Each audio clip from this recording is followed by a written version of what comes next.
So the Philadelphia Eagles just got a potentially big break before taking on the Washington Commanders at Lincoln Financial Field on Thursday Night Football.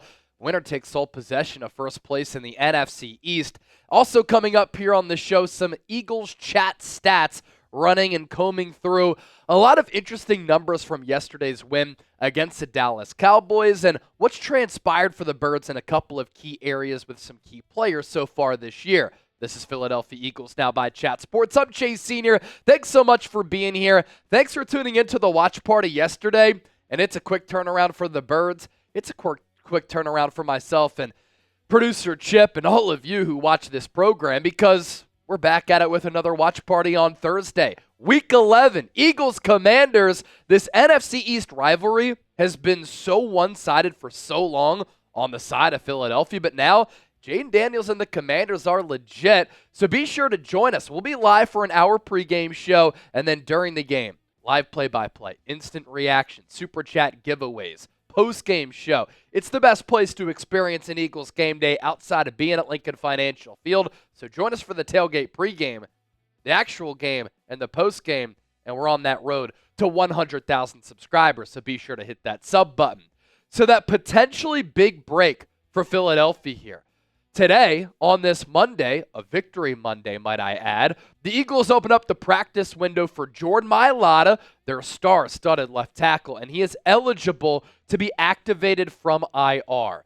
Eagles have missed him over the last couple of weeks, even though Fred Johnson has held it down pretty well at that left tackle position. Mailata suffered a hamstring injury during the Eagles' Week 6 win against the Cleveland Browns. The Eagles came out of the bye. They won that game, and since then, they have not lost. They haven't lost since that Week 4 debacle on the road against the Tampa Bay Buccaneers. And in the aftermath of that game, we saw Mailata on crutches, was in a lot of pain, could barely walk off the field with that hamstring injury that he suffered against Cleveland. He has already now missed the designated 4 games, which is why he can return.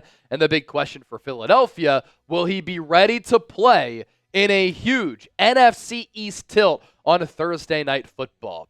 And as we approach the middle portion of November, this game, especially on Thursday, playoff implications, but a playoff feel. That's why I can't wait for it, because now the juices really start to get flowing, because you can start to see some of the divisional standings and the AFC and NFC playoff pictures become a little bit more clear. From head coach Nick Sirianni today when he was talking with the media after the Eagles dump trucked the Dallas Cowboys. What up, Jarrah? He said that he's not sure if Mailata will play, but did not rule it out. And if Mailata can play, I think Hurts has really missed him because he's been pressured a lot from that left side. Fred Johnson, again, he's played pretty well. We'll look at the numbers, but he's not Jordan Mailata. And that just gives Hurts more confidence to know that on that backside, when he rears back to throw, he doesn't always have to worry about pressure coming from that left end. Mailata in 2024, literally been one of the top offensive tackles in the game. Pass protection, run blocking. Overall PFF grade, 88.4. Pass blocking grade of 90.9. Run blocking grade of 83.1. All of those very elite numbers. He's committed just 2 penalties, 1 sack allowed. No hits of Jalen Hurts. 8 pressures given up on 325 snaps at that left tackle spot. Take a screenshot and a mental note of those numbers, because this is what Fred Johnson has done. Not the same player. Viable backup tackle. Eagles are lucky to have him. Jeff Stoutland's done a good job of developing him, but again, he is not Jordan Mailata. Overall PFF grade, 52.5. Pass blocking grade, 42.9. Run blocking grade, 59.9. So overall and run blocking, not bad. Pass blocking, though, he's given up 32 pressures, 7 sacks, 3 hits allowed, and 4 penalties.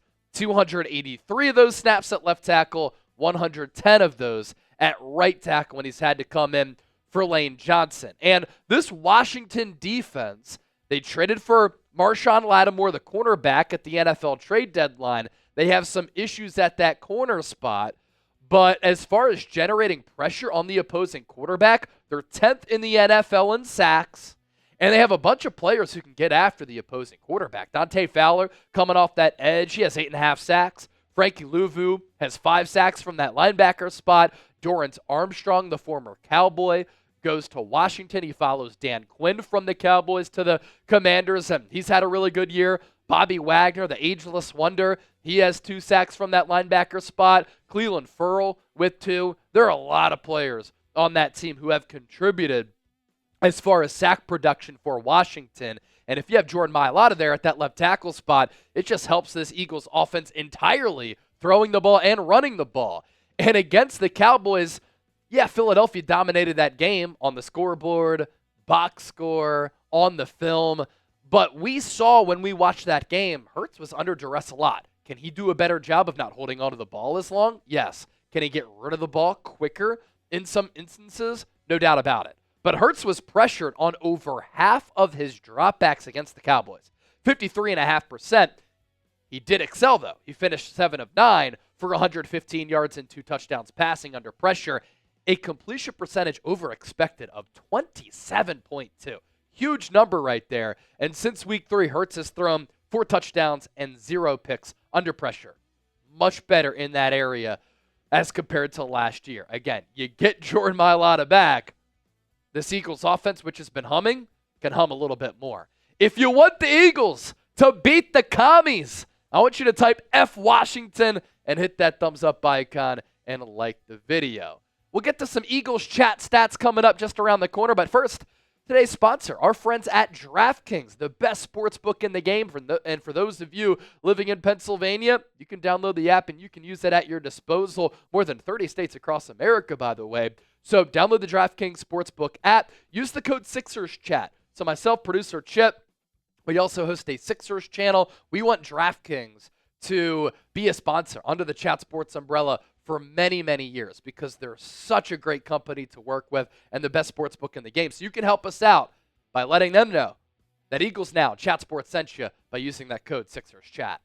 The Emirates NBA Cup is here. You can win big getting in on the action at DraftKings Sportsbook, an official sports betting partner of the NBA. All 30 teams split into 6 groups every Tuesday and Friday playing for the right to advance in the single elimination in-season tourney, culminating in the NBA Cup Championship in Vegas. First time here, here's something special just for you. New DraftKings customers bet $5 to get $200 in bonus bets instantly. Score big with DraftKings Sportsbook. Every point counts. Download the DraftKings Sportsbook app and use code SixersChat.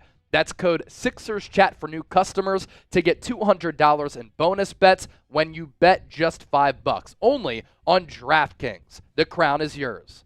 Gambling problem? Call 1-800-GAMBLER. In New York, call 877-8-HOPE-NY or text HOPE-NY 467-369. In Connecticut, help is available for problem gambling. Call 888-789-7777 or visit ccpg.org. Please play responsibly. On behalf of Boot Hill Casino and Resort, Kansas. 21 plus age and eligibility varies by jurisdiction. Void in Ontario. Bonus bets expire 168 hours after issuance. For additional terms and responsible gaming resources, see dkng.co/bball.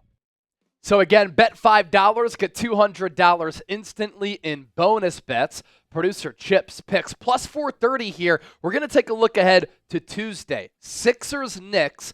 Chip will be live for a watch party on 76ers Now. So if you like our watch parties here on Eagles Now, he'll be live on 76ers Now for a watch party. Philadelphia -1 against the Knicks. Joel Embiid coming back. We like the under 217. Philadelphia on the race to 10 points. Lines and odds subject to change. But once again, use that code SixersChat, and you get $200 in bonus bets there if you use that deal to your disposal. We'll put that link down below and all that information down in the comment section and in the show notes of today's 76ers Now.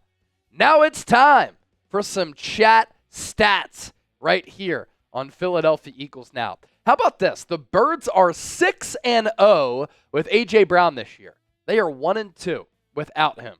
During his Eagles tenure since that trade, 31-9 when he is in the lineup as an Eagle. One of the top wideouts in the game. He is such a complete wide receiver. He's an explosive wide receiver who can literally do everything. And the friendship of Jalen Hurts and A.J. Brown, which goes back many years, translates to the field. They just have this innate ability to work so well with one another. And, of course, it's the production, but it's that connection that results in that pairing being such a dominant pairing for Philadelphia. Good to see him go over the century mark once again against Dallas. Did find the end zone, but had a couple of explosive plays. That long ball from Jalen Hurts down the sideline, an absolute dime. What I loved about that, Hurts was under center, play action, took the shot right in stride to number 11. Let me also point this out. Zack Baun's been playing great football. Let me ask you this question. Is Zack Baun the Eagles' best linebacker since Jeremiah Trotter? TJ Edwards was really good, but I don't know if TJ Edwards was ever playing at this level. Consistent, explosive, dynamic, impactful, changing the course of ball games here with what he's able to do. 8 tackles yesterday against the Dallas Cowboys. Yet another walk in the park for Baun, a TFL, 2 forced fumbles, and a fumble recovery. For 3 consecutive weeks, he has been the highest graded off-ball linebacker in the NFL. And the Eagles are paying him a little north of $1 million. Thank you to the New Orleans Saints for letting him come to Philadelphia, and a good job by Howie Roseman by signing him, and Vic Fangio identifying that he could be used in this role and that he could become this player. He has an overall Pro Football Focus grade of 86.4. And this isn't a hyperbolic statement to say Zack Baun might be the second best off-ball coverage linebacker in the NFL behind Fred Warner. He has a 91.1 coverage grade. Fred Warner, 91.8. Fred Warner's overall PFF grade, 91.4. So Baun has been on par with Fred Warner in a couple of areas, and I'm not comparing him to Fred Warner, but they are making similar plays. They're causing turnovers. They're around the ball. They're putting their hat on ball carriers. They're ranging sideline to sideline. They're playing well against the run and against the pass. And he is a big reason why this Philadelphia Eagles defense during this 5-game winning streak, giving up 10 points per game, 201 yards per game, 126 yards passing allowed, and just 4 total touchdowns. Again, during this 5-game Eagles winning streak, this defense has given up 4 total touchdowns. I don't care who you're playing. And obviously, Philadelphia will have a good test against this Cliff Kingsbury-led offense for Washington with Jayden Daniels, who's been a borderline MVP candidate this year. Good test for them.